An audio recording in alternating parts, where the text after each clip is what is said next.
सचिन मला फसवतोय, त्याचं बाहेर काहीतरी अफेअर चालू आहे, ही गोष्ट अखेर अस्मिताच्या लक्षात आलीच.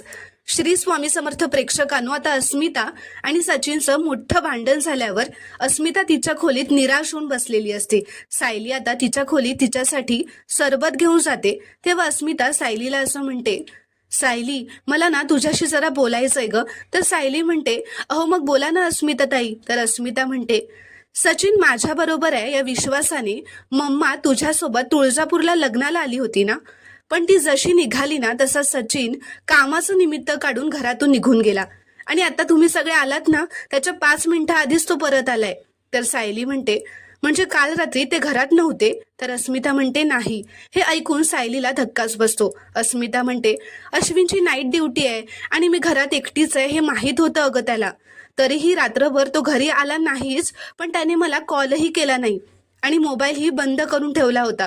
तर सायली म्हणते, अस्मिता ताई अहो मग तुम्ही आम्हाला का नाही फोन केला, आम्ही आलो असतो ना निघून. तर अस्मिता म्हणते, तुम्ही धावत पळत लग्न सोडून आला असताना म्हणून नाही सांगितलं, पण ज्याची जबाबदारी आहे त्याचा पत्ता कुठे होता. तर सायली म्हणते, सचिन भाऊजींच्या कामाचं स्वरूप असंच आहे हे माहिती आहे ना तुम्हाला, मग तुम्ही का मनाला लावून घेताय.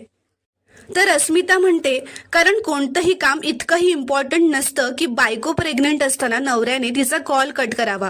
म्हणूनच मला शंका येते. सचिन सतत कामासाठी बाहेर जातो ना, ते कामासाठी नाहीये. तर सायली म्हणते, म्हणजे. तर अस्मिता म्हणते, सायली सचिनचं बाहेर कुठेतरी अफेअर.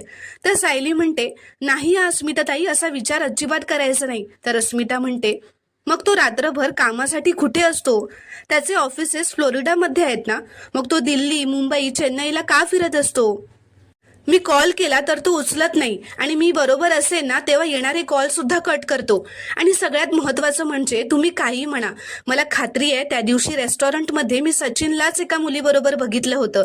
तर सायली म्हणते, अस्मिता ताई तुम्ही आधी शांत व्हा.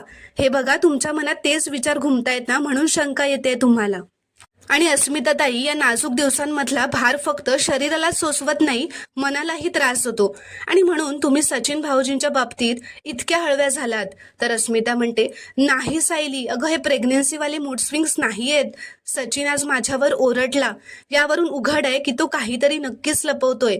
बायकांना या बाबतीत 6 सेन्स असतात ना, असं म्हणतात ना, माझे सगळे सेन्सेस सांगतायत सचिन चुकीच्या मार्गाला लागलाय. असं म्हणत अस्मिता आता रडू लागते.